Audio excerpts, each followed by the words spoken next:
அவருடைய வார்த்தைகளை கொண்டு என்னோடு பேசுகிறார். கர்த்தருடைய வசனங்கள் என் கால்களுக்கு தீபமும் என் பாதைக்கு வெளிச்சமாக இருக்கிறது. இன்னொரு முறை சொல்லுவோம், தேவன் அவருடைய வார்த்தைகளை கொண்டு என்னோடு பேசுகிறார். கர்த்தருடைய வசனங்கள் என் கால்களுக்கு தீபமும் என் பாதைக்கு வெளிச்சமாக இருக்கிறது. ஆமேன். வாசிக்கலாம். 1 தெசலோனிக்கேயரின் புஸ்தகம் 5ஆம் அதிகாரம் 23வது வசனம். சமாதானத்தின் தேவன் தாமே உங்களை முற்றிலும் பரிசுத்தமாக்குவாராக. உங்கள் ஆவி, ஆத்மா, சரீரம் முழுவதும் நம்முடைய கர்த்தராகிய இயேசு கிறிஸ்து வரும்போது குற்றமற்றதாக இருக்கும்படி காக்கப்படுவதாக. ஜெபிப்போம். பரலோகத்தின் தகப்பனே, ஜீவ வார்த்தைகளுக்கு நேராக நாங்கள் வருகிறோம். தேவ ஆவியானவர் ஜீவ வார்த்தைகளை கொண்டு கர்த்தாவே எங்களோடு பேசுகிறீர். எங்களுக்கு வேண்டிய மன்னாவை தருகிறீர், எங்களுக்கு வேண்டிய ஆலோசனைகளை தருகிறீர். அதற்காக உமக்கு நன்றி. இயேசுவின் நாமத்தில் பிதாவே, ஆமேன்.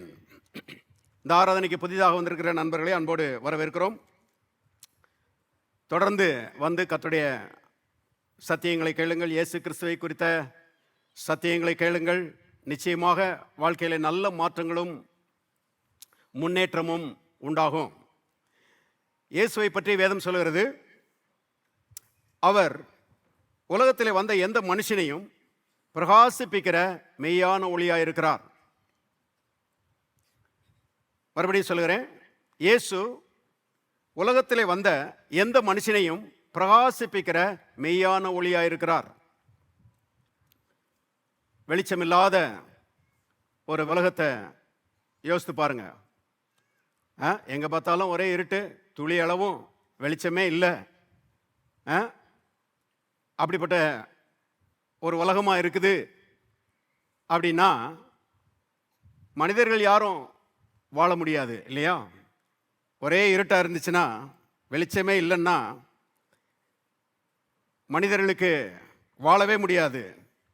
ஆகவேதான் ஆதியிலே தேவன் இந்த உலகத்தை படைத்த போது எல்லாவற்றுக்கும் முன்பாக வெளிச்சத்தை படைத்தார் என்று வேதம் சொல்கிறது.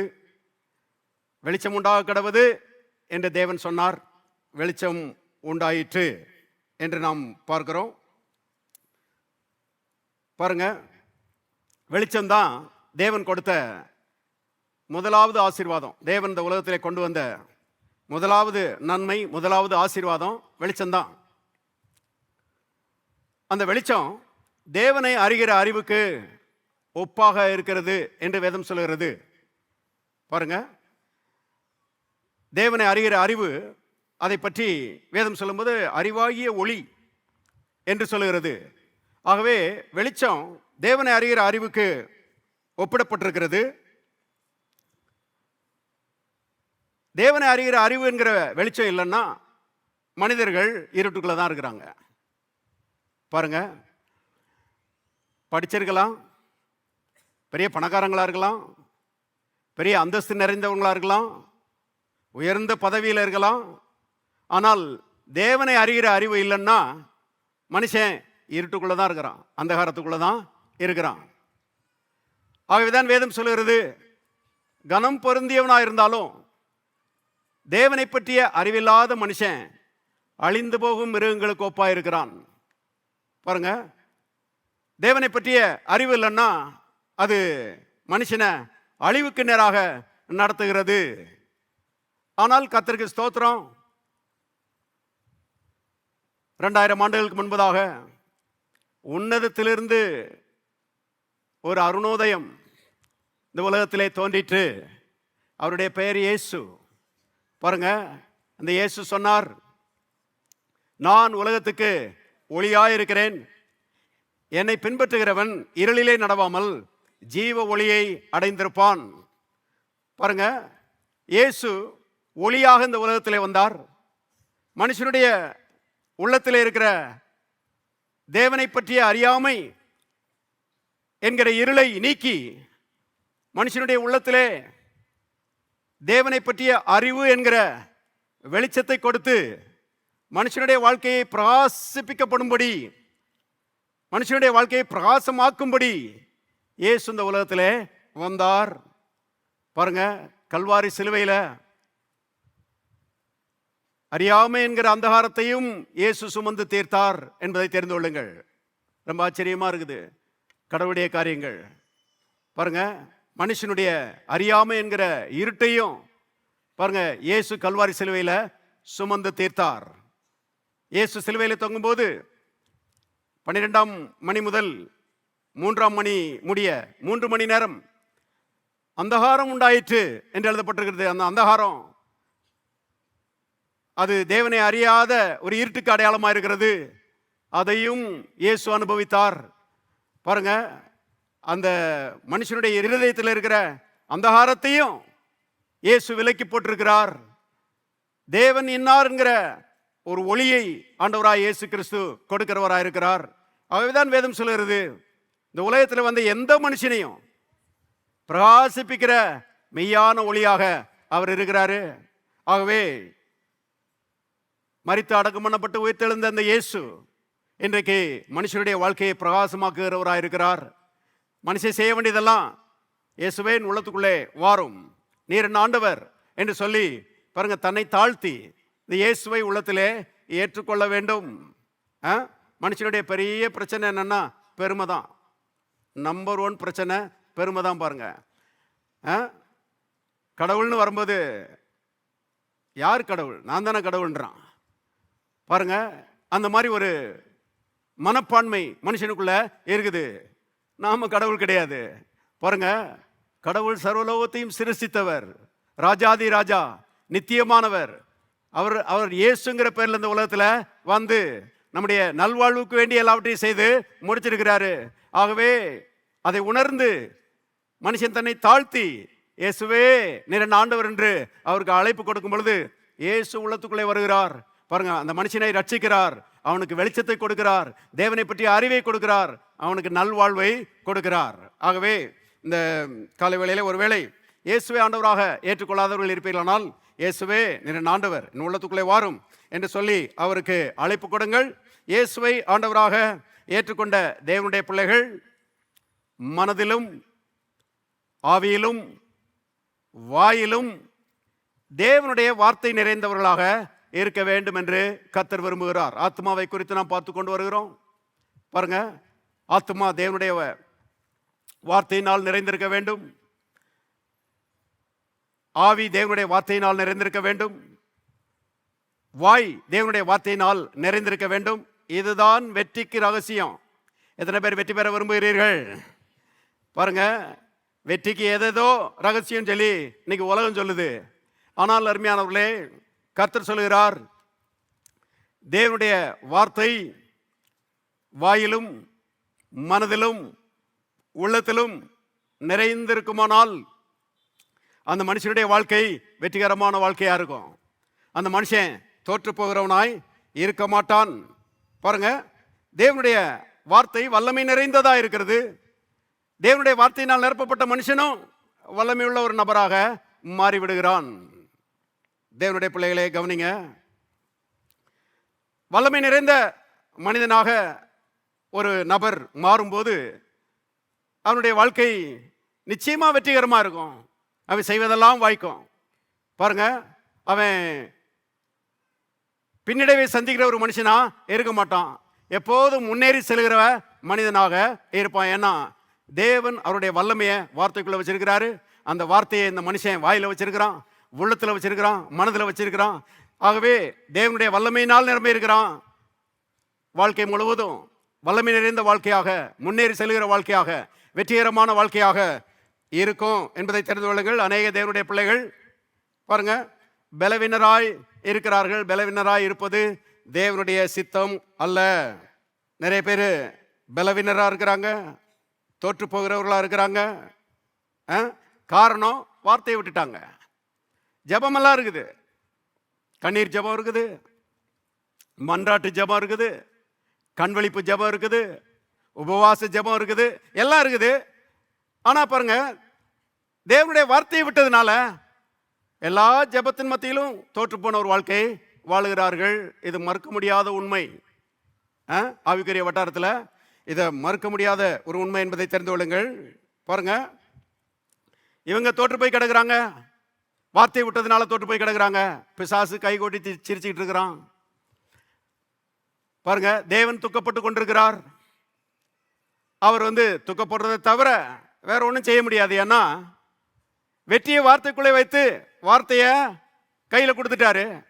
இப்போ வார்த்தையை கவனிக்காம வார்த்தையை தள்ளிவிட்ட மக்கள் தோற்று போய் கிடக்கிறார்கள். கர்த்தர் இதுக்கு மேல என்ன செய்ய முடியும்? யோசித்து பாருங்க. ஆகவே தேவனுடைய மக்கள், அருமையானவர்களே, அநேகர் பாருங்க தங்களுடைய தோல்விக்கு சப்பக்கட்டு மாதிரி சாக்கு போக்கு சொல்றாங்க. என்ன சொல்றாங்க? கர்த்தர் எங்களை இந்த பாதையில் நடத்துறாரு பிரதர் அப்படின்றாங்க. கர்த்தர் நடத்தல. கர்த்தர் ஒருபோதும் தோல்வியின் பாதையில் நடத்தவே மாட்டாரு. எப்போதும் நாம் வெற்றி உள்ளவர்களாக இருப்பது தேவனுக்கு இஷ்டம்.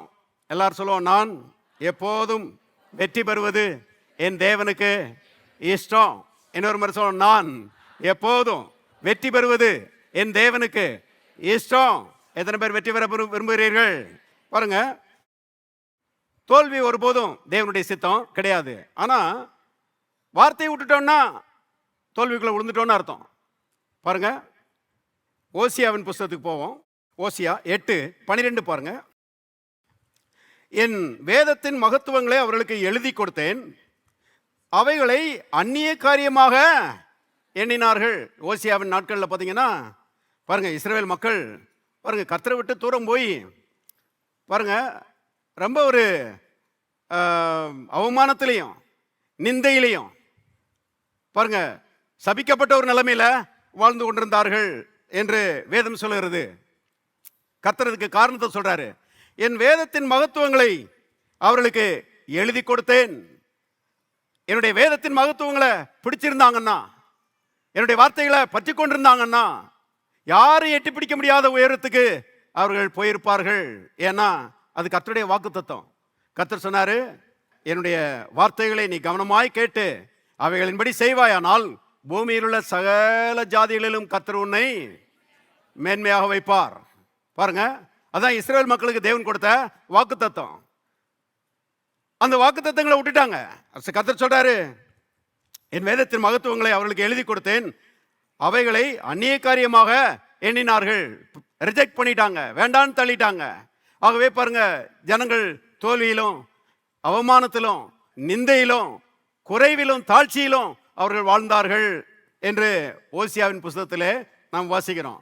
ஆனாலும் பாருங்க, வார்த்தையை விட்டுட்டு தோல்வியிலே வாழ்ந்தாலும் வேதத்திலே நாம் வாசிக்கிறோம், தேவன் அவர்களை நேசித்தார்.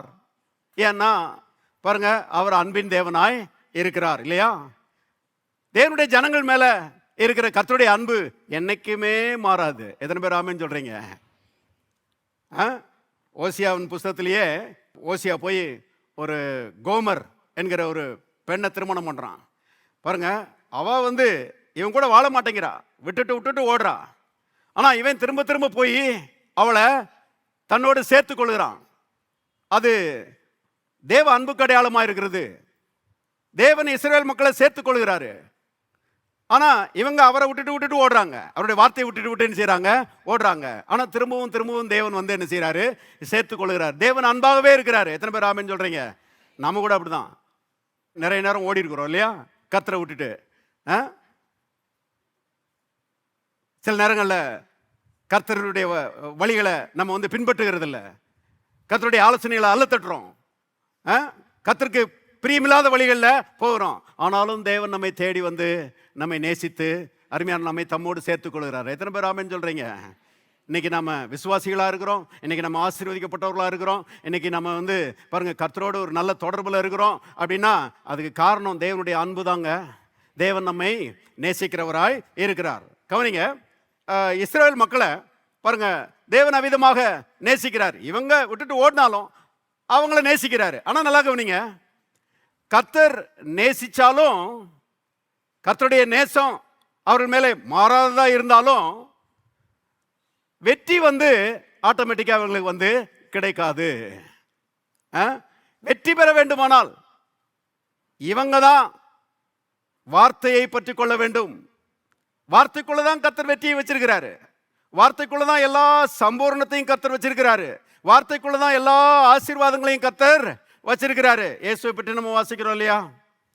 ஆதியிலே வார்த்தை இருந்தது, அந்த வார்த்தை தேவனிடத்தில் இருந்தது, அந்த வார்த்தை தேவனாய் இருந்தது, அந்த வார்த்தை மாம்சமாகி கிருபையினாலும் சத்தியத்தினாலும் நிறைந்தவராய் நமக்குள்ளே வாசம் பண்ணினார். இயேசு எல்லா நன்மைகளுக்கும் ஊற்றாயிருக்கிறார் இல்லையா? அந்த இயேசு வார்த்தையின் மறுரூபம். Jesus is the personification of God's word. வார்த்தை மாம்சமானார் என்று நாம் பார்க்கிறோம். அப்ப அந்த வார்த்தைக்குள்ளதான், இயேசுக்குள்ளதான் எல்லா நன்மையும் இருக்குது, வார்த்தைக்குள்ளதான் எல்லா நன்மையும் இருக்குது. இப்போ நாம வார்த்தையை கவனிக்க வேண்டும். வார்த்தையை கவனித்து வார்த்தையின் ஆசீர்வாதத்தை அருமையானவர்களே நாம எடுத்து அனுபவிக்க வேண்டும் என்று கர்த்தர் விரும்புகிறார். ஆட்டோமேட்டிக்கா தலையில விழாது. பாருங்க, இரவும் பகலும் தேவனுடைய வார்த்தையை நாடுகிற ஒரு உள்ள உங்களுக்கு இருக்குதா? நான் சொல்லுறேன், அப்படி இருக்குமானால் நீங்கள் ஆசீர்வதிக்கப்பட்டவர்கள். பல வேலைகள், நமக்கு பல பொறுப்புகள் எல்லாம் இருக்குது, எல்லாம் செய்யறதுக்கு ஓடுறோம். ஆனால் அது மத்தியில் வார்த்தையின் மேலே ஒரு நாட்டம். எப்பொழுது என் தேவனுடைய சன்னதிக்கு முன்பாக நிற்பேன், எப்பொழுது வேதம் வாசிக்கிறதுக்கு எனக்கு நேரம் கிடைக்கும், எப்பொழுது ஜெபிக்கிறதுக்கு எனக்கு நேரம் கிடைக்கும் என்கிற ஒரு பாருங்க ஒரு தாகம், ஒரு வாஞ்சை நம்ம உள்ள இருந்துச்சுன்னா நாம் பாக்கியவான்கள் என்பதை தெரிந்து கொள்ளுங்கள். அருமையானவர்களே, தேவன் நன்மைகளை அவருடைய வார்த்தைக்குள்ளே வைத்திருக்கிறார், வெற்றியை அவருடைய வார்த்தைக்குள்ளே வைத்திருக்கிறார். அதை எடுத்து நமக்கு சொந்தமாக்கும்படி நாம தான் தீவிரப்பட வேண்டும் என்று வேதம் சொல்கிறது. பாருங்க, எப்படி கர்த்தருடைய வெற்றியை எடுத்து சொந்தமாக்குவது என்பதை பற்றி சில குறிப்புகளை நாம் பார்ப்போம். எபிரேயருக்கு போவோம். எபிரேயர் 10:19 வாசிக்கிறேன். எபிரேயர் 10:19. ஆகையால் சகோதரரே, நாம் பரிசுத்த ஸ்தலத்தில் பிரவேசிப்பதற்கு இயேசுவானவர் தமது மாம்சமாகிய திரையின் வழியாய் புதிதும் ஜீவனுமான மார்க்கத்தை நமக்கு உண்டு பண்ணி இருக்கிறார். ஒவ்வொரு வசனமா போவோம். பாருங்க, இங்கே சொல்லப்பட்டிருக்கிறது, பரிசுத்த ஸ்தலத்தில் பிரவேசிப்பதற்கு இயேசுவானவர் தமது மாம்சமாகிய திரையின் வழியாய் புதிதும் ஜீவனுமான மார்க்கத்தை நமக்கு உண்டு பண்ணி இருக்கிறார். பரிசுத்த ஸ்தலம் அப்படிங்கும்போது என்னது பரிசுத்த ஸ்தலம் அப்படின்னு கேட்டீங்கன்னா, தேவ பிரசன்னம். பாருங்க, பழைய ஏற்பாட்டு காலங்களில் ஆலயம் இருந்தது, சாலமோனுடைய ஆலயம் இருந்ததெல்லாம் நம்ம வேதத்தில் வாசிக்கிறோம். முதல்ல பிரகாரம், அங்கே ஜனங்கள் நின்றார்கள். அடுத்தது பரிசுத்த ஸ்தலம், அங்கே ஊழியக்காரர்கள் இருந்தார்கள். அதுக்கு அடுத்தது மகா பரிசுத்த ஸ்தலம், அங்கே தேவன் இருந்தார். இந்த பரிசுத்த ஸ்தலத்துக்கும் மகா பரிசுத்த ஸ்தலத்துக்கும் நடுவாக ஒரு திக்கான ஒரு திரையை தொங்க விட்டுருந்தாங்க. கவனியங்கள். ஆகவே பரிசுத்த ஸ்தலம் என்பது தேவ பிரசன்னம் என்பதை தெரிந்து கொள்ளுங்கள்.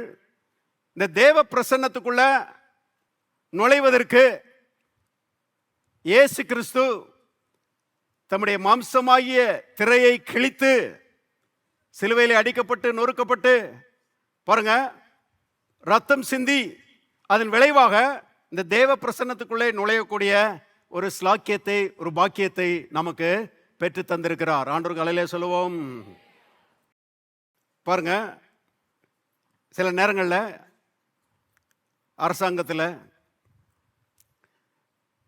சில ஆண்கள், சில பெண்கள் என்ன பண்ணுறாங்க, பிரைம் மினிஸ்டரை பார்க்கணும், சீஃப் மினிஸ்டரை பார்க்கணும், அவங்கள நேரில் சந்தித்து என் பிரச்சனைகள்லாம் அவங்ககிட்ட சொல்லி அதற்குரிய தீர்வை அவங்ககிட்ட இருந்து என்ன செய்யணும், வாங்கணும்னு சொல்லி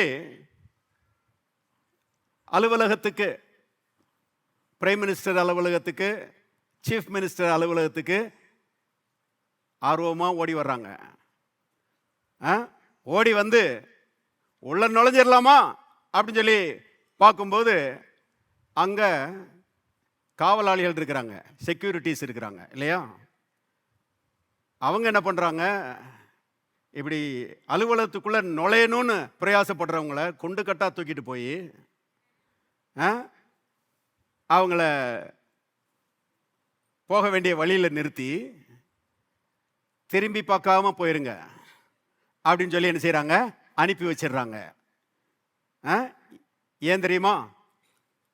பொதுமக்களுக்கு பிரைம் மினிஸ்டரையோ சீஃப் மினிஸ்டரையோ நேரடியாக சந்திக்கக்கூடிய உத்தரவோ அனுமதியோ கிடையவே கிடையாது.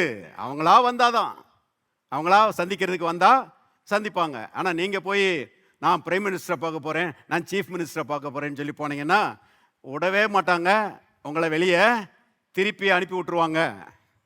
கவனியுங்கள், இவங்கெல்லாம் யாருன்னு கேட்டிங்கன்னா தற்காலிகமான அமைச்சர்கள். இன்னைக்கு அவங்க சீட்டில் இருக்கிறாங்க, இன்னும் கொஞ்ச நாட்கள் கழிச்சு இவங்க போயிடுவாங்க, வேற ஆட்கள் வருவாங்க இல்லையா? இந்த தற்காலிகமான ஆட்களையே பாருங்க, நேரில் சந்திக்க முடியல, அவங்களோட உறவாட முடியல. ஆனால் தேவன் நித்தியமானவர், நித்திய ராஜா. பாருங்க, அவர் இந்த முதலமைச்சர், பிரதம மந்திரி இவங்க எல்லாரையும் பார்க்கலாம் 1000 கோடி மடங்கு பெரியவர்.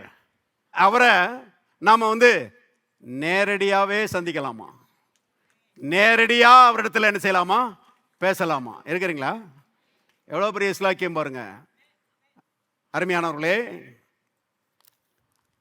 எப்போ வேணாலும் அவருடைய சமூகத்தில் வரலாம்.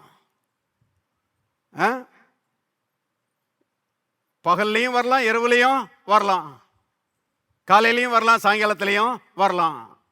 அப்படி வரும்போது பாருங்க, யாரும் நம்மளை தடுத்து நிறுத்துறது கிடையாது. உள்ள வராத அப்படின்னு சொல்லி யாரும் தடுத்து நிறுத்துறது கிடையாது.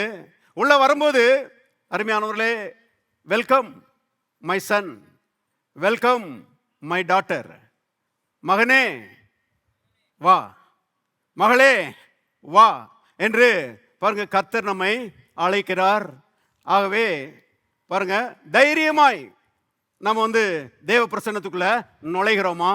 இந்த ஸ்லாக்கியத்தை நமக்கு ஏற்படுத்தி தந்தவர் ஆண்டவராய் இயேசு கிறிஸ்து. அல்லேலூயா. பாருங்க, என்ன ஆச்சரியம். 20வது வசனம் பாருங்க. அந்த மார்க்கத்தின் வழியாய் பிரவேசிப்பதற்கு அவருடைய ரத்தத்தினாலே நமக்கு தைரியம் உண்டாயிருக்கிறபடினாலும், எல்லாரும் சொல்வோம், பரிசுத்த ஸ்தலத்திலே பிரவேசிப்பதற்கு இயேசுவின் ரத்தத்தினாலே எனக்கு தைரியம் உண்டாயிருக்கிறது. இன்னொரு முறை சொல்லுவோம், பரிசுத்த ஸ்தலத்தில் பிரவேசிப்பதற்கு இயேசுவின் ரத்தத்தினாலே எனக்கு தைரியம் உண்டாயிருக்கிறது. அல்லேலூயா. பாருங்க, இயேசு தம்முடைய ரத்தத்தை சிந்தி பாருங்க இந்த பரிசுத்த ஸ்தலத்திலே பிரவேசிக்கக்கூடிய ஒரு பாக்கியத்தை நமக்கு தந்திருக்கிறார். நமக்கு தைரியம் உண்டாயிருக்கிறது. தைரியமா அவ்வளோ வரலாமா? பழைய ஏற்பாட்டு காலத்தில் நல்லா கவனிங்க, பிரதான ஆசாரியன் அவன் வருஷத்துக்கு ஒரு முறை, எப்போதும் கிடையாது, என்னாலும் கிடையாது, வருஷத்துக்கு ஒரு முறை திரையை விலக்கிக்கிட்டு பாருங்க ஆட்டுக்குட்டியின் ரத்தத்தை கையில் எடுத்துக்கிட்டு மிகுந்த பயத்தோடு உள்ள பிரவேசிப்பானா. வேதத்தில் வாசிக்கிறோம், அவனுடைய ட்ரெஸ்ஸுகளில், உடைகளில் மணிகளை தொங்க விட்டுருப்பாங்களாம். அது மட்டும் இல்லை, அவன் இடுப்பில் ஒரு கயிறை கட்டி தான் அவனை அனுப்புவாங்களாம். வருஷத்துக்கு ஒரு முறை பாவ நிவாரண நாளிலே ஆட்டுக்குட்டியின் ரத்தத்தை எடுத்துக்கொண்டு மிகுந்த பயத்தோடு திரையை விலக்கிட்டு உள்ள போவானா. உள்ள போய் கிருபாசனத்துக்கு முன்பாக ஆட்டுக்குட்டியின் ரத்தத்தில் தன்னுடைய விரலை தோய்த்து 7 முறை அந்த கிருபாசனத்தில் அவன் தெளித்து அவ்விதமாக திரும்பி வரும்போது இஸ்ரவேல் மக்களுக்கு பாவ மன்னிப்பை பெற்றுக்கொண்டு வருவானா. பாருங்க, அப்படி வந்துட்டான்னா ஒரு வருஷம் முழுவதும் இஸ்ரவேல் மக்களுடைய பாவங்கள் மன்னிக்கப்பட்டிருக்கும். யாரும் அவங்கள பீட் பண்ண முடியாது. அப்படிப்பட்ட ஒரு கிருபை பாருங்க பழைய ஏற்பாட்டு காலத்தில் கொடுக்கப்பட்டிருந்தது. ஆனா இந்த ஆசாரியன் ரொம்ப தகுதியோட உள்ள போகணும். இவன் தகுதி இல்லாம உள்ள போயிட்டான்னா அது கர்த்தருக்கு தான் தெரியும். அந்த மணிகளில் ஆடுகிற சத்தம் கேட்டுட்டே இருந்துச்சுன்னா வெளியே நிற்கிற மக்கள் கொஞ்சம் நிம்மதியாக இருப்பாங்களாம். நம்ம ஆசாரியன் நமக்காக வேலை செஞ்சிட்டு இருக்கிறாரு, ரத்தத்தை தெளிச்சிட்டு இருக்கிறாரு தேவ சமூகத்தில், பாவ நிவாரணத்தை கேட்டு வாங்கிட்டு இருக்கிறாரு அப்படின்னு சொல்லி பாருங்க, கொஞ்சம் நிம்மதியாக இருப்பாங்களாம். ஆனால் அந்த சத்தம் நின்று போச்சுன்னா, மணியின் சத்தம் கேட்கவே இல்லைன்னா பாருங்க, மக்களுக்குள்ள ஒரு கலக்கம் வந்துருமா. ஐயையோ போனாரே, என்ன ஆச்சோ அப்படின்னு சொல்லி ஒரு கலக்கம் வந்துருமா பாருங்க. ரொம்ப நேரம் கேட்கலன்னா நிச்சயமா ஒரு முடிவுக்கு வந்துட்டாங்க, ஆள் அவுட்டு, உள்ள போனவர் மறிச்சு போயிட்டாரு அப்படின்னு சொல்லி இப்போ வேகமா யாரும் உள்ள போய் அவரை தூக்க முடியாது. அப்படி தூக்க உள்ள போனாங்கன்னா தூக்க போனவன் செத்து போயிடுவான். கவனிங்க, அதான் நம்ம வேத்துல பார்க்கிறோம். ஆகவே அந்த கயிறை கட்டிருக்கிறாங்க இல்லையா, அதை பிடிச்சி தான் இழுப்பாங்களாம் வெளியே ஆளை. ஆகவே அந்த பிரதான ஆசாரியனுடைய பயம் என்னன்னா, உள்ள போறோம், உயிரோட வந்தா உண்டு, உயிரோட வருவோமா அப்படிங்கிற ஒரு சந்தேகத்தோட ஒரு பயத்தோடு தான் அவன் உள்ள போனானா. தேவனுடைய பிள்ளைகளே, ஆனா இன்னைக்கு நாம பாருங்க தைரியமாய் உள்ள போகலாமா? அவர்கள் அலையிலே சொல்லுவோம். இன்னைக்கு ஊழியக்காரங்க மட்டும் இல்ல, விசுவாசிகள் எல்லாரும் பாருங்க தேவ சமூகத்துக்குள்ள தைரியமா உள்ள போகலாமா? செத்து போயிடுவோமோன்னு பயப்பட வேண்டிய அவசியமே இல்லை. பாருங்க, ஆசீர்வதிக்கப்படுவோம், நன்மைகளை பெற்றுக்கொள்வோம், தேவனுடைய சகல கிருபைகளையும் பெற்றுக்கொண்டு வெளியே வருவோம் என்கிற நிச்சயத்தோட தைரியமா உள்ள பிரவேசிக்கலாமா? செத்து போயிடுவோமோன்னு பயப்பட வேண்டிய அவசியமே இல்லை. ஏனென்றால் நமக்காக ஒருவர் செத்து இருக்கிறாரு. அவருடைய பெயர் என்னங்க? சத்தமா தான் சொல்லுங்களேன். என்ன சத்தமா? இயேசு நமக்காக செத்திருக்கிறாரு. அவருடைய சாவு அருமையானவர்களே நமக்கு வாழ்வை கொண்டு வந்திருக்கிறது. இன்றைக்கு தேவன் அருமையானவர்கள் நமக்கு பரிபூர்ண வாழ்வை கொடுக்கிறவராக இருக்கிறார். பாருங்க,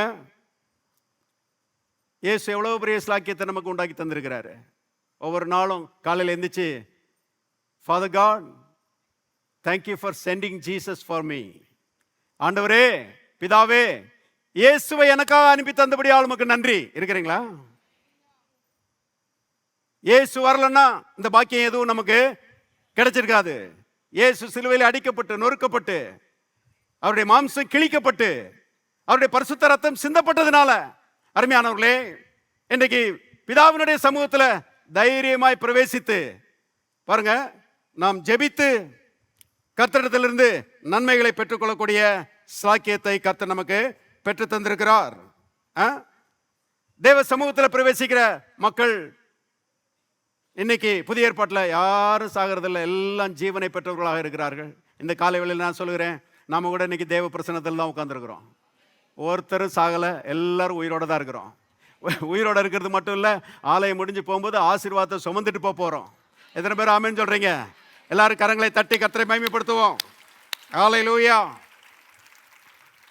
பாக்கியம் ஸ்லாக்கியம். பழைய ஏற்பாட்டுக்காரங்களெல்லாம் நம்மளை பார்த்து அடே அப்பா இவ்வளவு ஆசீர்வதிக்கப்பட்ட நிலைமையில் இருக்கிறாங்களேன்னு சொல்லி ஆச்சரியப்படுகிற விதத்தில் நாம் இன்றைக்கு அருமையானவர்களே கிறிஸ்தவ வாழ்க்கை வாழ்ந்து கொண்டிருக்கிறோம் என்பதை தெரிந்து கொள்ளுங்கள். அத்தனைக்கும் காரணம் இயேசுனுடைய தியாக புண்ணியம். இயேசுனுடைய தியாகத்தை எப்போதும் மனதிலே வைத்திருக்க வேண்டும் தேவனுடைய பிள்ளைகளே. 21வது வசனத்துக்கு போவோம். தேவனுடைய வீட்டின் மேல் அதிகாரியான மகா ஆசாரியர் நமக்கு ஒருவர் இருக்கிறார். யாருங்க அந்த மகா ஆசாரியர்? இயேசு. பாருங்க, தேவனுடைய வீட்டில் அதிகாரியா இருக்கிற மகா ஆசாரியர் நமக்கு இருக்கிறார். மகா ஆசாரியர் நமக்காக இருக்கிறார். நமக்கு இருக்கிறார்னு சொல்லலாம், நமக்காக இருக்கிறார். எல்லாரும் சொல்லுவோம், எனக்காக இருக்கிறாரு. நாம் இன்னைக்கு தேவ பிரசன்னத்தில் தைரியமா வருவதற்கு இயேசுவின் ரத்தம் நமக்கு தைரியத்தை கொடுக்கிறதுன்னு சொல்லி 20வது வசனத்தில் பார்க்கிறோம். 2வது, இயேசுவே அங்க இருக்கிறாரு. தேவ சமூகத்தில், தேவ பிரசன்னத்தில், தேவனுடைய வலது பார்சத்தில் அவரே இருக்கிறாரு. அவர் இருந்து கொண்டு அருமையானவர்களே நமக்காக பரிந்து பேசிக் கொண்டிருக்கிறார் என்று வேதம் சொல்லுகிறது. எத்தனை ஆச்சரியம்! உங்களுக்காக எனக்காக தேவனுடைய சமூகத்திலே பரிந்து பேசிக்கொண்டிருக்கிற மகா ஆசாரியர் நமக்கு இருக்கிறாராம். ரோமருக்கு போவோம். ரோமர் 8ஆம் அதிகாரம் 33, 34 வசனங்களை பாருங்க. தேவன் தெரிந்து கொண்டவர்கள் மேல் குற்றம் சாட்டுகிறவன் யார்? தேவனே அவர்களை நீதிமான்களாக்குகிறவர். ஆக்கினைக்குள்ளாக தீர்க்கிறவன் யார்? கிறிஸ்துவே மரித்தவர், அவரே எழுந்தும் இருக்கிறவர், அவரே தேவனுடைய வலது பார்சத்திலும் இருக்கிறவர். எல்லாரும் சேர்ந்து வாசிங்க. நமக்காக வேண்டுதல் செய்கிறவரும் அவரே. பாருங்க, பிதாவினுடைய வலது பார்சத்தில் உட்கார்ந்து இயேசு நமக்காக வேண்டுதல் செய்துட்டு இருக்கிறதுனால யாரும் நம்மை குற்றம் சாட்ட முடியாது, யாரும் நம்மை ஆக்கினைக்குள்ளாக தீர்க்க முடியாது. எந்த பிசாசும் நம்மளை ஆக்கினைக்குள்ளாக தீர்க்க முடியாது. எந்த பிசாசும் பாருங்க நம்மை குற்றப்படுத்த முடியாது. எந்த பிசாசும் தேவனிடத்திலிருந்து நமக்கு கிடைக்கக்கூடிய நன்மைகளை தடுத்து நிறுத்த முடியாது. பாருங்க, ஏன்னா இயேசுவே நமக்காக வேண்டுதல் செய்து கொண்டிருக்கிறார். பிதாவிட்ட சொல்றாராம், பிதாவே இவனுக்கு இறங்கும், பிதாவே இவனுக்கு மன்னியும், பிதாவே இவனுடைய ஜெபத்தை கேளும், பிதாவே இவனுடைய ஜெபத்துக்கு பதிலை தாரும், பிதாவே இவனை ஆபத்துக்கு தப்புவியும், பிதாவே எல்லா ஆசீர்வாதத்தையும் இவனுக்கு தாரும் என்று சொல்லி இயேசு நமக்காக தேவனுடைய வலது பார்சத்திலே ஜெபித்துக் கொண்டிருக்கிறாராம். பாருங்க, நான் உங்களுக்காக ஜெபம் பண்றேன்னு சொல்லி சொன்னவங்க ஒருவேளை உங்களுக்காக ஜெபம் பண்ண மறந்திருக்கலாம். ஆனால் பிதாவினுடைய வலது பார்சத்தில் ஒருத்தர் உட்கார்ந்துக்கிட்டு உங்களை மறக்காம உங்களுக்காக ஜெபம் பண்ணிட்டு இருக்கிறாரு. அவர் உங்களுக்காக ஜெபம் பண்ணிட்டு இருக்கிறதுனால நான் சொல்லுகிறேன், தோல்வி பிசாசுக்கு, ஜெயம் உங்களுக்கு. நம்முடைய காரியங்கள் எல்லாம் வாய்க்கும்படி, நாம் வெற்றி பெறும்படி, நாம் ஆசீர்வதிக்கப்படும்படி இயேசு கிறிஸ்து நமக்காக ஜெபம் பண்ணிட்டு இருக்கிறாரு. எத்தனை கிருபை! யோசித்து பாருங்க. சாத்தான் சில நேரங்களில் சொல்றான், இந்த வாட்டி நீ தோத்துருவ, இந்த பிரச்சனையிலிருந்து நீ மீளவே முடியாது அப்படின்னு சொல்லி சாத்தான் சொல்லுவான். நீங்க அவனுக்கு பதில் சொல்லணும். என்ன பதில் சொல்லணும்? இந்த வாட்டி இல்லை பிசாசே, எந்த வாட்டியும் நான் தான் ஜெயிப்பேன். இந்த பிரச்சனை மட்டும் இல்ல, இதை பார்க்கலும் பெரிய பிரச்சனை வந்தாலும் நான் தான் ஜெயிப்பேன். காரணம், எனக்காக ஒருத்தர் பிதாவினுடைய வலது பார்சத்திலே ஜெபம் பண்ணி கொண்டிருக்கிறார். ஹல்லேலூயா! எத்தனை பேருக்கு தெரியும் அவருடைய ஜெபத்துக்கு 100க்கு 100 பதில் வரும்னு? இயேசுனுடைய ஜெபத்துக்கு அருமையானவர்களே 100க்கு 100 பதில் வருகிறது. அதை நம்ம வேதத்தில் பார்க்கிறோம். பிதாவே நீர் எப்பொழுதும் எனக்கு செவி கொடுக்கிறபடியால் உம்மை ஸ்தோத்திரிக்கிறேன்னு சொல்லி இயேசு சொல்லி இருக்கிறாரு. ஆகவே அவர் நமக்காக ஜெபம் பண்றதுனால நம்ம காரியம் வெற்றிகரமா இருக்கும். அருமையான நம்முடைய குடும்பம் நல்லா இருக்கும், நம்முடைய பிள்ளைகள் நல்லா இருப்பார்கள். ஒருவேளை பிள்ளைகள் வழி தப்பி போனாங்கன்னா அந்த பிள்ளைகளை கர்த்தர் அருமையான குடும்பத்தோட கொண்டு சேர்ப்பாரு. பாருங்க, ஜீவ வழியில கொண்டு வருவாரு. எத்தனை பேர் ஆமேன்னு சொல்றீங்க? கிடைக்காத வேலை கிடைக்கும், வராத பணம் வரும், நடக்காத திருமணம் நடக்கும், பிறக்காத குழந்தை பிறக்கும். ஏன்னா பிதாவின் வலது பார்சத்தில் இயேசு நமக்காக ஜெபம் பண்ணிட்டு இருக்கிறார். எல்லாரும் கரங்களை தட்டி கர்த்தரை மகிமைப்படுத்துவோம். ஹல்லேலூயா! எபிரேயர் 10:22 துர்மான சாட்சி, நீங்க தெளிக்கப்பட்ட இருதயம் உள்ளவர்களாயும் சுத்த ஜலத்தால் கழுவப்பட்ட சரீரம் உள்ளவர்களாயும் உண்மையுள்ள இருதயத்தோடும் விசுவாசத்தின் பூரண நிச்சயத்தோடும் சேரக்கடவோம். பிதாவினுடைய சமூகத்தில் விசுவாசத்தின் பூரண நிச்சயத்தோட நாம் சேரக்கடவோம் என்று பாருங்க கர்த்தர் சொல்றார். எந்த சந்தேகத்துக்கு இடம் கொடுக்க வேண்டிய அவசியம் இல்லை. நல்லா கவனிங்க. கர்த்தரின் ஜெபத்தை கேட்பாரா பிரதர்? கர்த்தரின் எனக்கு பதில் கொடுப்பாரா? நான் சொல்லுகிறேன் அருமையானவர்களே, பெரிய ஊழியக்காரருடைய ஜெபத்துக்கு கர்த்தர் பதில் கொடுக்கறது மட்டும் இல்லை, நான் சொல்லுகிறேன் சாதாரண விசுவாசிகள் எல்லாருடைய ஜெபத்தையும் கேட்டு கர்த்தர் பதில் கொடுக்கிறவராய் இருக்கிறார். தேவன் மனிதரிடத்தில் பாரபட்சம் உள்ளவர் அல்லவே. எல்லாரும் சொல்லுவோம், என் தேவன் என்னுடைய ஜெபங்களுக்கு பதில் கொடுக்கிறார். இன்னொரு முறை சொல்ல, என் தேவன் என்னுடைய ஜெபங்களுக்கு பதில் கொடுக்கிறார். பாருங்க, இந்த விசுவாசத்தின் நிச்சயத்தோட, பூரண நிச்சயத்தோட பாருங்க தேவ சமூகத்திலே நாம் சேர வேண்டும் என்று வேதம் சொல்லுகிறது. இப்போ 23வது வசனம், இதான் நம்ம கவனிக்க வேண்டிய முக்கியமான வசனம். அல்லாமலும் நம்முடைய நம்பிக்கையை அறிக்கையிடுகிறதில் அசைவில்லாமல் உறுதியாக இருக்க கடவோம். வாக்குத்தத்தம் பண்ணினவர் உண்மையுள்ளவராய் இருக்கிறாரே. தேவ சமூகத்தில் வந்து நம்ம என்ன செய்யணும்? நல்லா கவனிங்க. தேவ சமூகத்தை இயேசு திறந்து வச்சிருக்கிறாரு. அதுக்குள்ளே பிரவேசிக்கக்கூடிய தைரியம் நமக்கு உண்டாயிருக்கிறது. அதுக்குள்ளே பிரவேசிக்கக்கூடிய ஸ்லாக்கியம் உண்டாயிருக்கிறது. இப்போ தேவ பிரசன்னத்துக்குள்ளே நுழைஞ்சு பாருங்க, நாம் என்ன செய்யணுமா? இங்கே சொல்லப்பட்டிருக்கிறது, நம்முடைய நம்பிக்கையை அறிக்கையிடுகிறதிலே அசைவில்லாமல் உறுதியாக இருக்க கடவோம். நம்முடைய பாருங்க, நம்முடைய விசுவாசத்தை அறிக்கையிடுகிறதிலே அசைவில்லாமல் உறுதியாக இருக்க கடவோம். இன்னும் விளங்குற மாதிரி சொல்றேன். நாம் விசுவாசிக்கிற வசனங்களை தேவ சமூகத்திலே அறிக்கையிடுகிறதிலே நாம் உறுதியாக இருக்க கடவோம் என்று அருமையான இந்த வசனம் சொல்லுகிறது. பாருங்க, தேவ சமூகத்தில் வந்து நம்முடைய பிரச்சனைகளை சொல்லக்கூடாது. தேவனுடைய பிள்ளைகளை கவனிங்க. ஒருத்தர் சொன்னார் பாருங்க, ஐயா ஆண்டவருடைய பிரசன்னத்தில் போய் என் பிரச்சனையெல்லாம் ஆண்டவர்கிட்ட கொட்டிட்டேயா அப்படின்னாரு. நான் யோசித்து பார்க்குறேன், பிரச்சனைகளெல்லாம் ஆண்டவருடைய சமூகத்தில் கொட்டுவதற்கு ஆண்டவருடைய சமூகம் என்ன குப்பை தொட்டியா? ஹலோ, அங்க போய் பிசாசுடைய கிரியைகளை பற்றி பேசிட்டு இருக்க கூடாது. தேவ சமூகத்தில் போய் அருமையான நம்முடைய பிரச்சனைகள், நம்முடைய போராட்டங்களை பற்றி பேசிட்டு இருக்க கூடாது. நம்முடைய பிரச்சனைகள், போராட்டங்கள் எல்லாம் ஏற்கனவே அவருக்கு நல்லா தெரியும். தேவனுடைய பிள்ளைகளே, அந்த பிரச்சனைகளுக்கும் அந்த போராட்டங்களுக்கும் பதிலாக தேவன் அவருடைய வாக்குத்தத்தங்களை கொடுத்திருக்கிறார், அவருடைய வார்த்தைகளை கொடுத்திருக்கிறார். பாருங்க, இப்ப அவருடைய பிரசன்னத்தில் நுழைஞ்சு தேவ பிள்ளைகள் பாருங்க, அந்த தேவனுடைய வார்த்தைகளை அவருக்கு என்ன செய்ய வேண்டும்? சொல்ல வேண்டும். கர்த்தருடைய வார்த்தைகள் அருமையானவர்களே, அவருடைய சமூகத்திலே அவைகளை நாம் சொல்லும் போது அவைகள் தேவனுடைய காதுகளுக்கு இன்பமாயிருக்கிறது என்பதை தெரிந்து கொள்ளுங்கள். தேவன் அவருடைய வார்த்தைகளை நம்முடைய வாயிலிருந்து கேட்கும் போது அவர் மகிமைப்படுகிறார். அருமையானவர்களே, அதற்கு ஏற்ற கிரியைகளை அவர் நடப்பிக்கிறார் என்பதை தெரிந்து கொள்ளுங்கள். அந்த வாக்கு தத்தத்தில் என்ன வாக்கு பண்ணியிருக்கிறாரோ அதற்கு ஏற்ற கிரியைகளை நடப்பித்து வேண்டிய விடுதலையும் வேண்டிய ஆசீர்வாதத்தையும் கர்த்தர் நமக்கு கட்டளையிடுகிறார். இப்ப தேவ சமூகத்தில் போய் அவருடைய வாக்கு தத்தங்களை சொல்றீங்களா? ஜெபம் என்பது அதுதான். ஜெபம் என்பது பாருங்க, தேவ சமூகத்தில் போய் நம்முடைய பிரச்சனைகளை சொல்லி கண்ணீர் விடுகிற ஒரு அனுபவம் கிடையாது. நிறைய கிறிஸ்தவ வட்டாரத்தில் இதை தான் சொல்லி கொடுத்துருக்குறாங்க. ஆண்டவருடைய சமூகத்தில் போய் நீ கண்ணீர் விட்டியா? ஆண்டவருடைய சமூகத்தில் நீ கதறி அழுதையா? அப்படிதான் கேட்டுட்டு இருக்கிறாங்க, அப்படிதான் சொல்லி கொடுத்துருக்குறாங்க. தேவனுடைய பிள்ளைகளை கவனிங்க.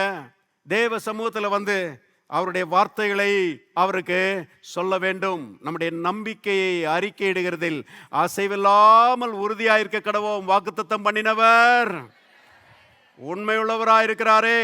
வாக்குத்தத்தம் பண்ணின தேவன் உண்மையுள்ளவராயிருக்கிறார். கவனிங்க, வேதத்தில் நம்ம யாக்கோபை பற்றி வாசிக்கிறோம் இல்லையா?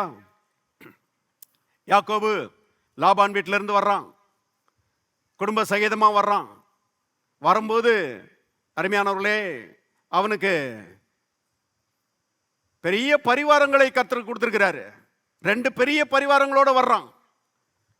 வரும்போது கர்த்தர்ட்ட சொல்லுகிறான், தேவரீர் அடியேனுக்கு காண்பித்த தயவுக்கும் சத்தியத்துக்கும் நான் எவ்வளவு வேணும் பாத்திரன் அல்ல, வெறும் கோலும் கையுமா இந்த யோர்தானை கடந்து போனேன், இப்பொழுதோ இவ்விரண்டு பரிவாரங்களையும் உடையவனானேன். எத்தனை பேர் சொல்றீங்க கர்த்தர் ஆசீர்வதிக்கிற தேவன் என்று?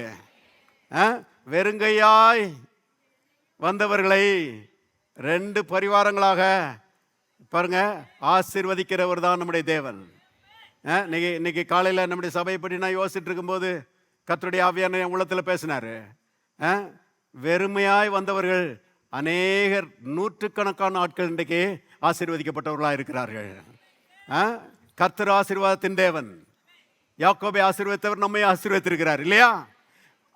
பாருங்க, இப்படி வந்துட்டு இருக்கிறான். அந்த மாதிரி நேரத்தில் ஒரு செய்தி வருகிறது.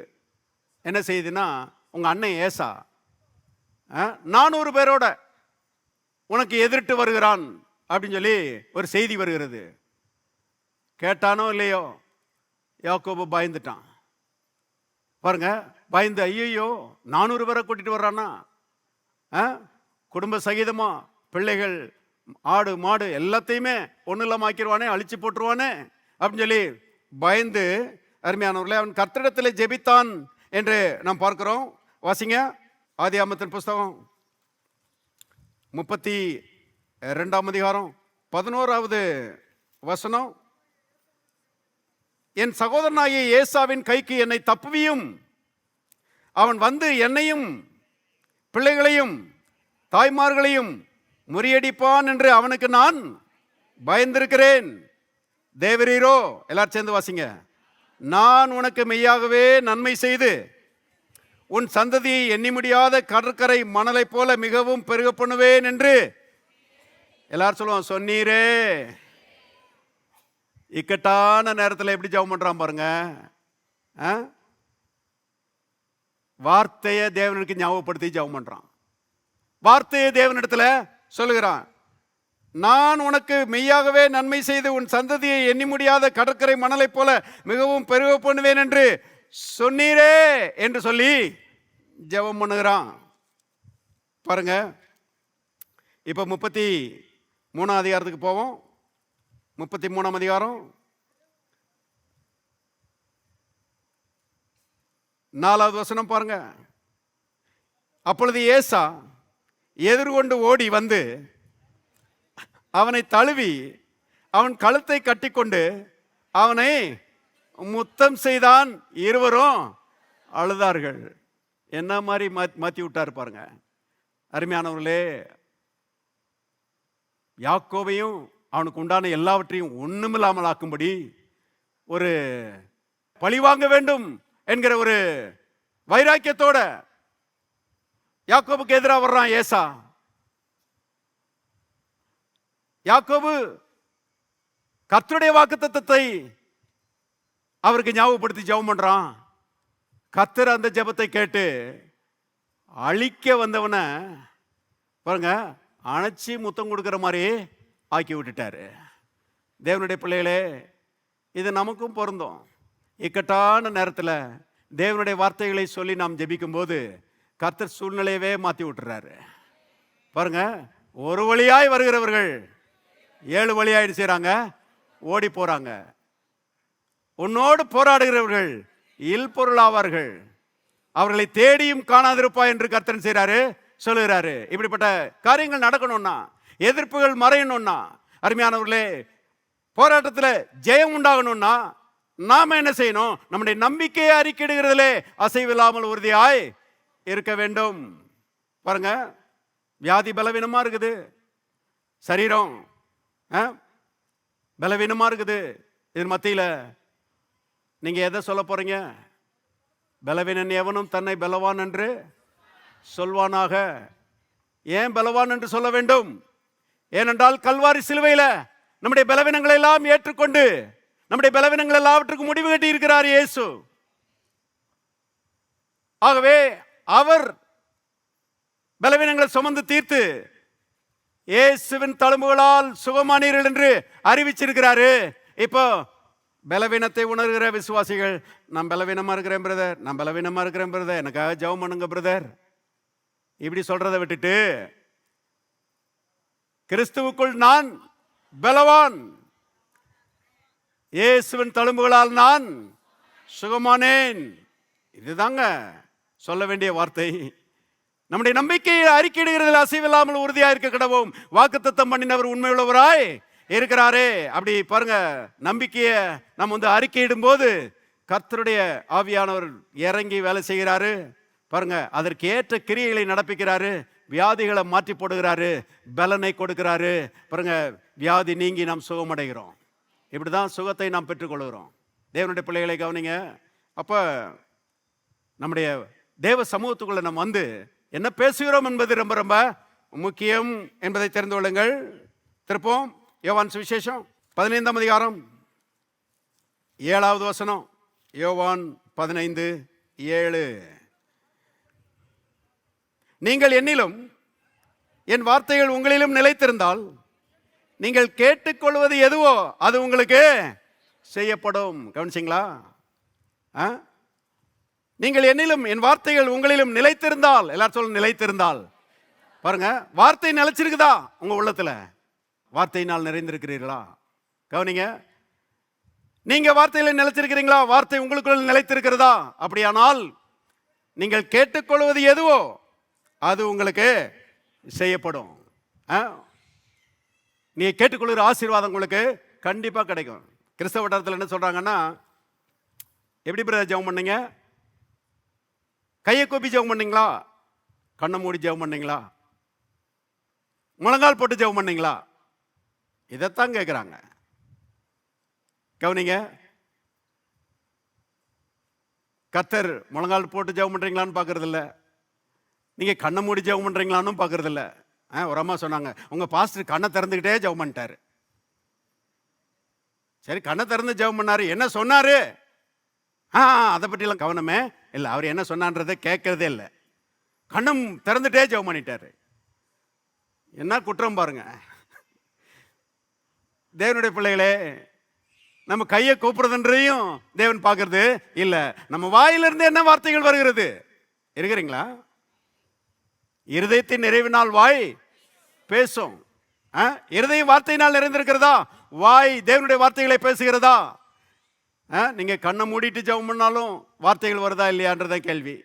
நீங்க கண்ணை திறந்துட்டு ஜெபம் பண்ணாலும் வார்த்தைகள் வருதா இல்லையான்றதான் கேள்வி. கவனிங்க, தேவன் அவருடைய வார்த்தைகளுக்கு பிரதானமான இடத்தை கொடுத்திருக்கிறார். நாம் அவருடைய வார்த்தைகளை பாருங்க, அவருக்கு ஞாபகப்படுத்தும் போது பரிசுத்த ஆவியானவர் வல்லமையான கிரியைகளை என்ன செய்கிறார்? நடப்பிக்கிறார். அந்த வாக்கு தத்தங்களை நிறைவேற்றும்படியாக பாருங்க, பரிசுத்த ஆவியானவர் இறங்கி வேலை செய்கிறார் என்பதை தெரிந்து கொள்ளுங்கள். தேவனுடைய பிள்ளைகளே, தானியேல் புஸ்தகத்தில் நாம் வாசிக்கிறோம். தானியேல் பாபிலோன் தேசத்தில் அடிமையா இருக்கிறான். இஸ்ரவேல் மக்களும் பாபிலோன் தேசத்தில் அடிமையா இருக்கிறாங்க. கர்த்தர் எரேமியா தீர்க்கதரிசியின் மூலமாக சொல்லியிருக்கிறாரு. என்ன சொல்லியிருக்கிறார்னா, 70 வருஷம் கழிச்சு இந்த ஜனங்கள் விடுதலை ஆவார்கள். 70 வருஷம் அடிமைத்தனத்தில் இருப்பாங்க. ஏன்னா அவங்க சொல்லு கேட்கல, கீழ்ப்படியல.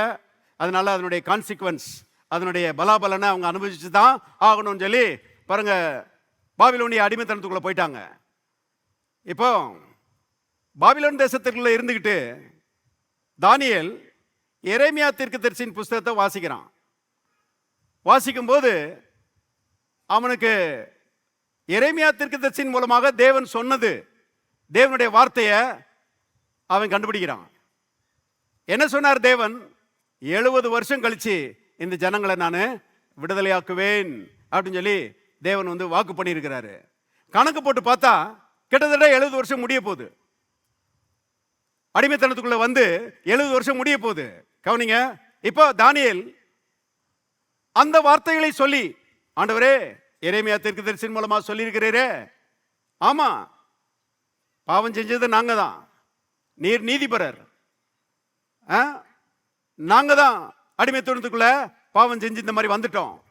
இது எங்க கிரியைகளினால உண்டான விளைவுதான். நீர் நல்லவர், உம்முடைய இரக்கங்கள் மகா பெரியது, ஆண்டவரே எங்களை விடுதலையாக்கும் அப்படின்னு சொல்லி பாருங்க தானியேல் ஜெபம் பண்றான். வேதத்தில் நான் வாசிக்கிறோம், திருப்புங்க தானியேலின் புஸ்தகம். தானியேல் ஜெபம் பண்ண உடனே தேவன் அவருடைய தூதனை அனுப்பினார் என்று வேதத்தில் நாம் வாசிக்கிறோம். அந்த தூதன் தானியேல்கிட்ட என்ன சொல்றான் பாருங்க. தானியேலின் புஸ்தகம் 10வது அதிகாரம், தானியேல் 10 12ஆம் வசனம் பாருங்க. தானியேல் 10 12. அப்பொழுது அவன், அதாவது அந்த தேவதூதன் என்னை நோக்கி, தானியேலே பயப்படாதே, நீ அறிவே அடைகிறதற்கும் உன்னை உன் தேவனுக்கு முன்பாக சிறுமைப்படுத்துகிறதற்கும் உன் மனதை செலுத்தின முதல் நாள் துவக்கி, எல்லாரும் சேர்ந்து வாசிங்க, உன் வார்த்தைகள் கேட்கப்பட்டது, அப்புறம் உன் வார்த்தைகளின் நிமித்தம் நான் வந்தேன். கவனிச்சிங்களா? கர்த்தருடைய ஆவியானவர் உங்களுக்கும் எனக்கும் மனக்கண்களை திறந்து விடுவாராக. தேவனுடைய பிள்ளைகளே, தானியேல் எரேமியா தீர்க்கதரிசியின் மூலமாய் தேவன் சொன்ன வார்த்தைகளை சொல்லி தேவன்கிட்ட ஜெபம் பண்றான். ஆண்டவரே அடிமைத்தனத்தில் இருக்கிற ஜனங்களை விடுதலை ஆக்கும்னு சொல்லி ஜெபம் பண்றான். தேவன் தூதன் அனுப்புறாரு. தூதன் சொல்லுகிறான், உன் வார்த்தைகள் கேட்கப்பட்டது, உன் வார்த்தைகளின் நிமித்தம் நான் வந்தேன். கவனிங்க, தானியேல் தேவனுடைய வார்த்தைகளை சொன்னான். தேவன் அந்த வார்த்தைகளை கேட்டார், பதில உடனே அனுப்பி வச்சிட்டாரு. நான் சொல்லுறேன், தானியேலுடைய ஜெபத்துக்கு பதிலை கொடுத்த தேவன் உங்க ஜெபத்துக்கும் பதில் கொடுப்பாரு. நீங்க யாராவும் இருக்கலாம். நீங்க ஒருவேளை நீ சொல்லலாம், நான் அவ்வளவு ஒன்றும் ஆவிக்குரிய ஆள் இல்லையே அப்படின்னு சொல்லலாம். பாருங்க, இந்த ஷார்ட் கமிங்ஸ் எல்லாம் கத்தர் பார்க்கறது இல்லை. வார்த்தையை வாயில வைக்கிறீங்களா? என்னை காட்டிலும் நிறைய பரிசுத்தவான்களா இருக்கிறாங்க, சரி இருந்துட்டு போறாங்க.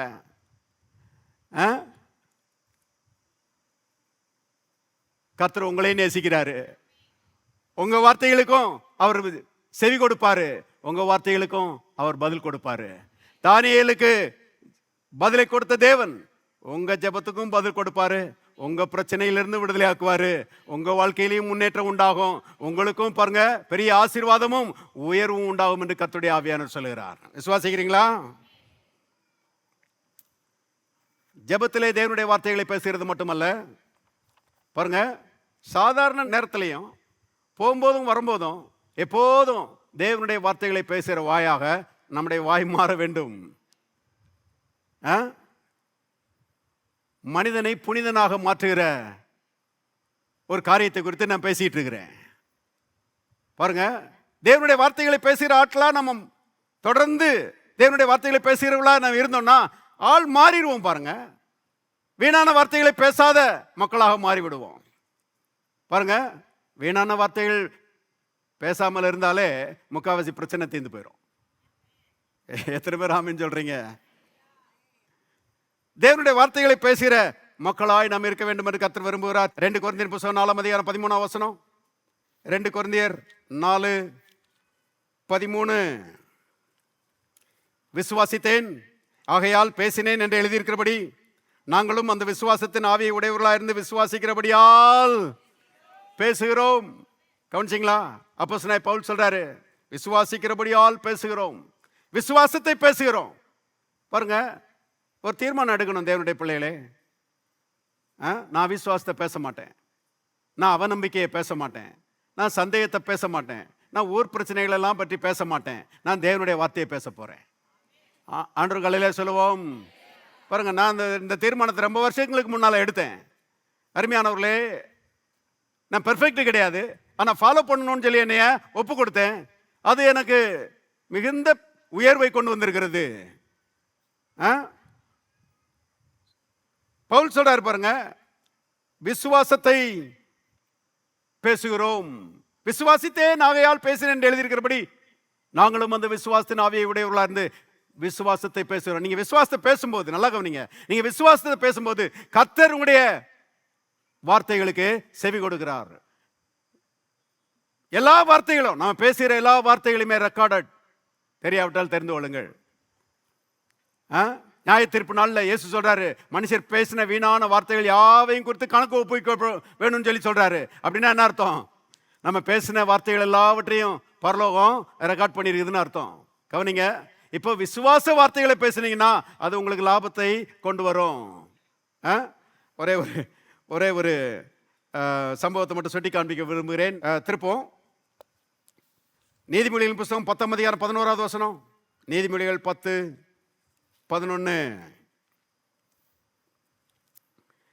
எல்லாரும் சேர்ந்து வாசிங்க. நீதிமானுடைய வாய் ஜீவ ஊற்று, கொடுமையோ துன்மார்க்குடைய வாயை அடைக்கும். கவனிங்க, எத்தனை பேருங்க நீதிமான்கள்? நீதிமான்களுடைய வாய் என்ன ஊற்றுங்க? ஜீவ ஊற்று. இப்போ அது எப்ப ஜீவ ஊற்று பாஸ்டர் அப்படின்னு கேட்டீங்கன்னா, ஜீவ வார்த்தைகளை பேசும்போது தான் அது ஜீவ ஊற்று. தேவனுடைய ஜீவ வார்த்தைகளை பேசுகிற வாயா உங்க வாய் இருக்குமானால் உங்க வாய் ஜீவ ஊற்று.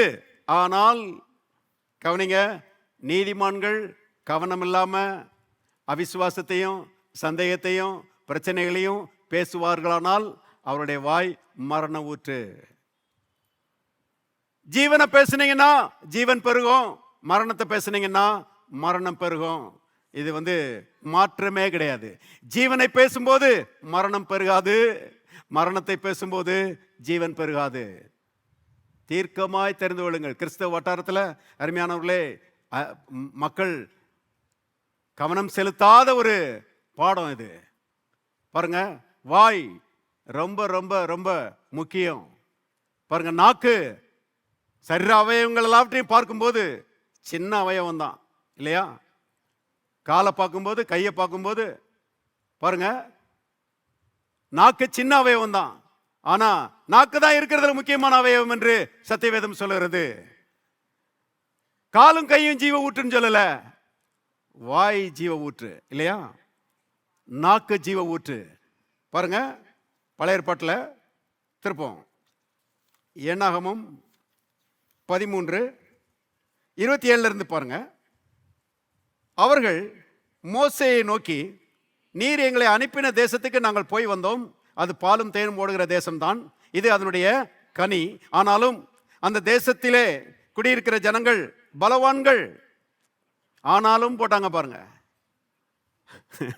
12 வேவுகாரர்கள்ல 10 பேர் இப்படி பேசுறாங்க. ஆனாலும் அந்த தேசத்தில் குடியிருக்கிற ஜனங்கள் பலவான்கள், பட்டணங்கள் அரணிப்பானவைகளும் மிகவும் பெரியவர்களுமாயிருக்கிறது. அங்கே ஏனாக்கின் குமாரரையும் கண்டோம். இப்போ 31வது வசனம். அவனோட கூட போய் வந்த மனிதரோ, நாம் போய் அந்த ஜனங்களோட எதிர்க்க, எல்லாரும் சேர்ந்து வாசிங்க, நம்மாலே கூடாது, அவர்கள் நம்மை பார்க்கலாம் பலவான்கள் என்றார்கள். பாருங்க, முதல்ல அந்த ஜனங்கள் பலவான்கள் சொன்னாங்க. இப்போ என்ன சொல்றாங்க? அந்த ஜனங்கள் நம்மை பார்க்கலும் பலவான்கள். அவிசுவாசத்தில் பெருகிட்டே போறாங்க பாருங்க. முடியாது, நடக்காது, விளங்காது, உருப்படாதுன்னு பேசுறதுல ரொம்ப கெட்டிக்காரங்க. ஹலோ, நிறைய பேர் அப்படி இருக்கிறாங்க. நாம் அப்படி பேசக்கூடாது. 32வது வசனம். நாங்கள் போய் சுற்றி பார்த்து வந்த அந்த தேசம் தன் குடிகளை பட்சிக்கிற தேசம். நாங்கள் அதில் கண்ட ஜனங்கள் எல்லாரும் மிகவும் பெரிய ஆட்கள். அங்கே ராட்சத பிரதியான ஏனாக்கின் குமாரராகிய ராட்சதரையும் கண்டோம். நாங்கள் எங்கள் பார்வைக்கு வெட்டுக்கிளிகளைப் போல இருந்தோம், அவர்கள் பார்வைக்கும் அப்படியே இருந்தோம் என்று சொல்லி, இப்படி இஸ்ரவேல் புத்திரருக்குள்ளே தாங்கள் சுற்றி பார்த்து வந்த தேசத்தை குறித்து எல்லாரும் சேர்ந்து வாசிங்க, துர்ச்செய்தி பரம்ப பண்ணினார்கள்.